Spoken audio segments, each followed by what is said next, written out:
Hi guys, ladies and gentlemen, welcome back to this channel. My name is Lisema Matsietsi. Thank you for subscribing. Thank you for coming here once again. On this week, we're going to be talking about what you don't know that you don't know. It's called the Dunning-Kruger Effect. And it's something else that's quite vital on analysts. You might think that you know it all, but you don't know it all. And that's what we're talking about in this video.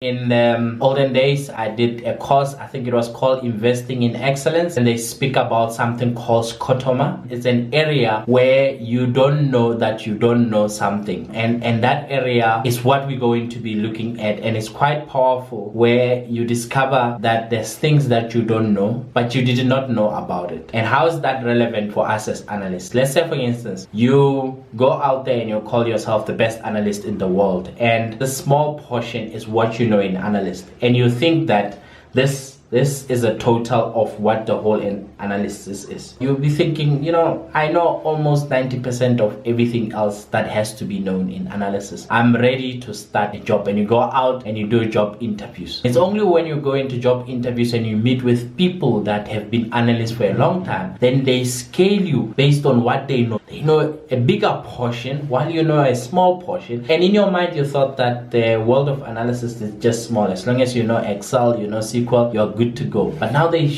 tell you about Python, and they tell you about SAS and R and all of those things. They have a bigger spectrum. But onto their mind, they might be thinking, the world of analysis is so big, I only know 60%. And here you come in an interview, they ask you, how much do you know? You go, I know 90% of everything else in analysis. Then they go like, wow, you must be good, because we only know 60%. Because they know that this is the whole area of analysis, and they only know a small little portion. Dunning-Kruger, psychologist who, after a guy walked in apparently somewhere in America, he robbed 2 banks in one day, and every time he would look at the cameras and walk out. Later on, the police caught him and they asked him to say, hey, what did you do? Here you are on camera, we know that you stole the money. And he went like, no ways, that was never me. And he always screamed that he put on the juice, and the police were asking themselves, what juice did you put on? And his thinking was, since lemon juice is the key ingredient in invincible ink,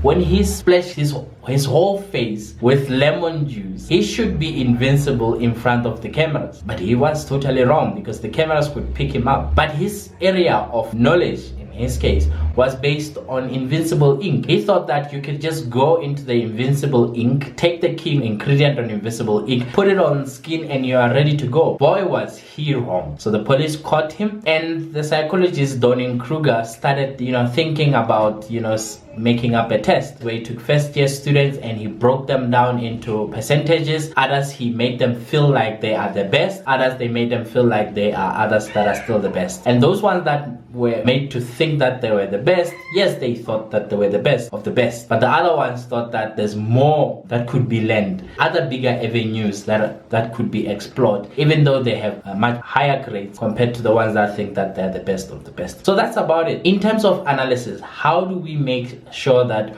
we don't succumb to this world of scotomas, or this world that Dunning-Kruger warned us about? It's continuously going into masterclasses, continuously going online and checking what's out there into the real world. Join webinars. It's the easiest way of understanding how big is the world of analysis. We might be talking about Excel, and we think that Excel is the best thing since sliced bread. We might be talking about VLOOKUPs and HLOOKUPs, and we might not know about XLOOKUP. And XLOOKUP come across, we are like, wow, we didn't know about this. So the only way to stop yourself from, thinking that you're the best of the best, only to find out that you are the worst of the best, is to always go around and make sure that you are kept abreast about what's happening into the real world by going into webinars, seminars, real world analytics, and on top of that, connecting with people that are analytical on social media. You can always read up on those things, and that's how you keep yourself abreast. Guys, I've started with this thing like even Power BI and SQL a long time ago, but I only know a small portion of it. I don't know everything. That's the video for this week. Please stay tuned for the next one. It's quite interesting. It's preparing you